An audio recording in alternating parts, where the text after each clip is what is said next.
Welcome students, आपका मेरे channel science classes by doctor Kumkum Saxena में बहुत स्वागत है। और आज मैं आपको पढ़ाने जा रही हूँ प्लवन 9th क्लास का चैप्टर है प्लवन, फ्लोटेशन, प्रणोद तथा दाब, थ्रस्ट एंड प्रेशर, है ना। क्या होता है आप इसको समझिए। मेरी क्लासेस ऑनलाइन क्लासेस हैं, यदि आपने सब्सक्राइब ना किया हो तो अवश्य करें। और ये ऑनलाइन क्लासेस आपके लिए, इसके लिए आपको कुछ भी पेमेंट नहीं करना है, सिर्फ आपको मेरी क्लास देख के पढ़ना है, समझना है। तो ये प्रणोद या दाब क्या होता है? कोई वस्तु माना किसी सतह पर ऐसे करके रखी है तो वो क्या करती है? प्रेशर डालती है। तो जितने एरिया पर ये वस्तु प्रेशर डालेगी है, इसके किसी वस्तु की सतह के लंबवत लगने वाले बल को क्या बोलते हैं? हम प्रणोद कहते हैं। किसी वस्तु की सतह पर, किसी वस्तु की सतह पर जो लंबवत लगता है, लंबवत लगने वाले, लंबवत लगने वाले बल को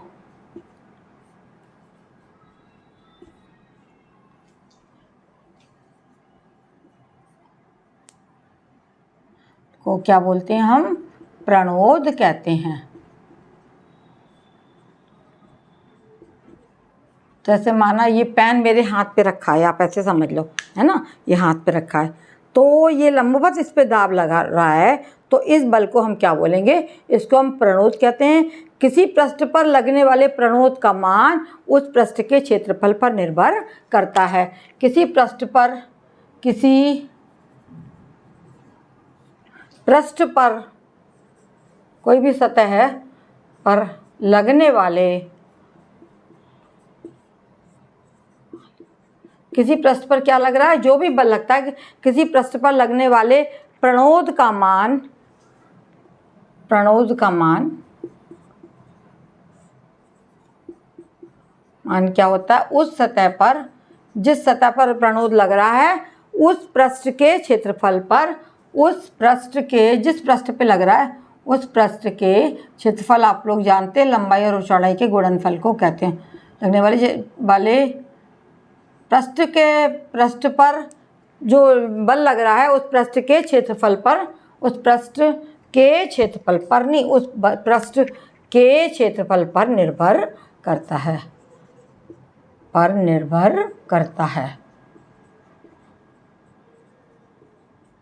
आ गया समझ में कि प्रणोद क्या है? किसी वस्तु की सतह पर लंबवत जो बल लगेगा, लंबवत मैंने बताया, जैसे ये सतह है और इस पर ये पेन रखा है तो ये इसका लंबवत बल कहलाएगा। लगने वाले लंबवत बल को हम क्या कहेंगे? प्रणोद करते हैं।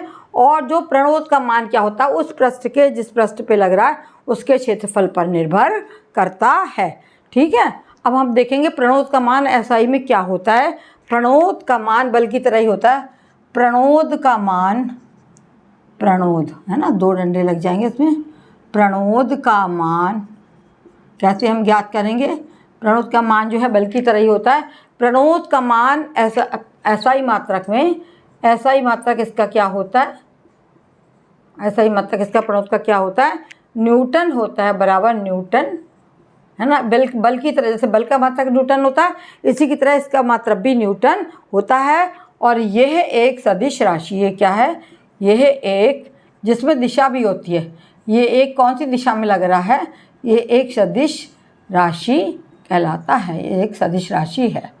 इसका मान जो है ऐसा ही मात्रक न्यूटन है और ये एक सदिश राशि है। प्रति एकांक क्षेत्रफल पर लगने वाले प्रणोद को दाब कहते हैं। दाब किसे कहते हैं? अब दाब की परिभाषा पे आ जाइए। प्रति एकांक, प्रति एकांक मतलब सब छोटे से छोटा, प्रति एकांक क्षेत्रफल पर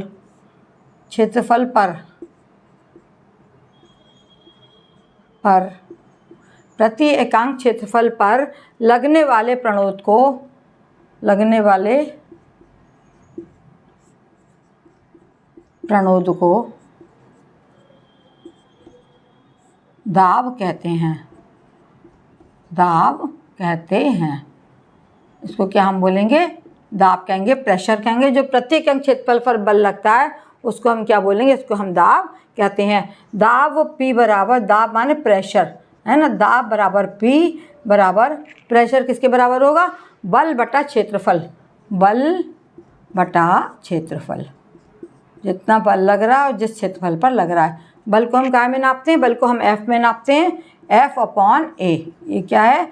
F/एरिया, क्षेत्रफल कहलाता है एरिया, बराबर प्रणोद बटा क्षेत्रफल। बल जो है प्रणोद के बराबर होता है, तो इसको हम लिख सकते हैं प्रणोद बटा क्षेत्रफल। इस बात को, फार्मूले को आप समझ लीजिए, याद कर लीजिए। और प्रति एकांक क्षेत्रफल पर लगने वाले प्रणोद को दाब कहते हैं, और दाब P बराबर बल अपॉन क्षेत्रफल, है ना। P माने प्रेशर, बल क्या है F और क्षेत्रफल क्या है A। प्रणोद बटा क्षेत्रफल जो है ये आपका दाब का ऐसा ही मात्रक क्या है? Newton metre square. दाब का भी तो हम निकालेंगे ना। दाब का ऐसा ही मात्रक क्या होगा? SI मात्रक हो जाएगा आपका बराबर न्यूटन मीटर स्क्वायर। दाब का मात्रक न्यूटन, तो ये हो जाएगा न्यूटन मीटर, बल का मात्रक न्यूटन मीटर स्क्वायर। ये इसका मात्रक हो गया, SI मात्रक दाब का। दाब प्रति एकांक क्षेत्रफल पर लगने वाले प्रणोद को हम क्या कहते हैं? हम दाब कहते हैं। दाब का SI मात्रक न्यूटन मीटर स्क्वायर होता है, और SI मात्रक को पास्कल कहते हैं। SI मात्रक को हम क्या बोलते हैं? SI मात्रक को पास्कल भी कहा जाता है, पास्कल कहते हैं।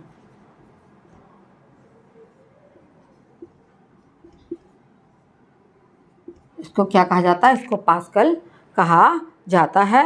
ये क्या है? ये एक अदिश राशि है, ये है जिसमें दिशा नहीं होती है, ये एक अदिश राशि है।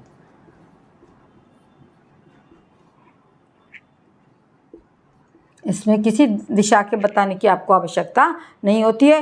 1 पास्कल बराबर होता है, 1 पास्कल बराबर, 1 पास्कल को हम कैसे नापेंगे? 1 पास्कल बराबर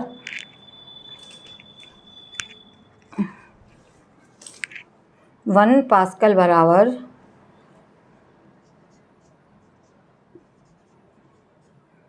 ये किसके बराबर हो जाएगा? ये 1 पास्कल बराबर हो जाएगा 1 newton metre square. 1 newton metre square, ये कहलाएगा 1 न्यूटन मीटर स्क्वायर, है ना। तो इसी में का आपको मैं एक सवाल कराती हूँ, जो आप पहले ये उतार लीजिए, उसके बाद में समझ लीजिए। मैं एक आपको छोटा सा सवाल आपको करवाने जा रही हूँ, जिसको आप लिखेंगे और इसको हल करेंगे और समझेंगे, इन मात्राओं को लगा के वो निकल आएगा। यदि 4 मीटर स्क्वायर क्षेत्रफल वाली वस्तु पर, यदि 4 मीटर स्क्वायर क्षेत्रफल वाली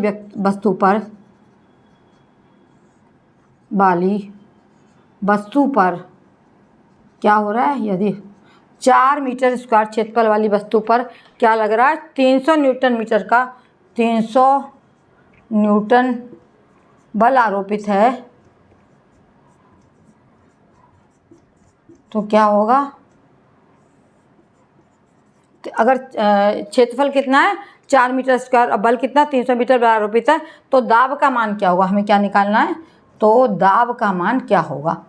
दाब का मान क्या होगा, ये आपको हल करना है। आप सेम फार्मूला लगा देंगे। फार्मूला हमारा क्या है? दाब बराबर बल बटे क्षेत्रफल। दाब बराबर, ऊपर लिखा हुआ मैंने, दाब बराबर बल बटे क्षेत्रफल, ठीक है। इसमें बल कितना दे रखा है आपको? बल आपको दे रखा है 300 न्यूटन, है ना। और क्षेत्रफल कितना दिया है? 4 मीटर स्क्वायर, तो 300 बटे 4। जब हम इसको इससे भाग देंगे तो हमारा क्या हो जाएगा? 4 सत्ते 28, 2 बच्चा 4 पंजे 20, 75 क्या में निकलेगा? 75 newton metre square, 75 newton metre square. इसी तरीके के छोटे छोटे सवाल आएंगे जो कि आपको हल करना है। मेरे चैनल को बच्चों लाइक करो, कमेंट करो और शेयर करो अपने दोस्तों में, और आपको हर चीज़ इसमें मिलती रहेगी। 300 न्यूटन मीटर स्क्वायर, ठीक है। मेरे चैनल को देखते रहिए, और आपको ऐसे ही कोर्स के आपको मिलता रहेगा। आपको बताती रहूँगी मैं, आगे भी इसमें जो रह गया वो आपको बताऊँगी। धन्यवाद।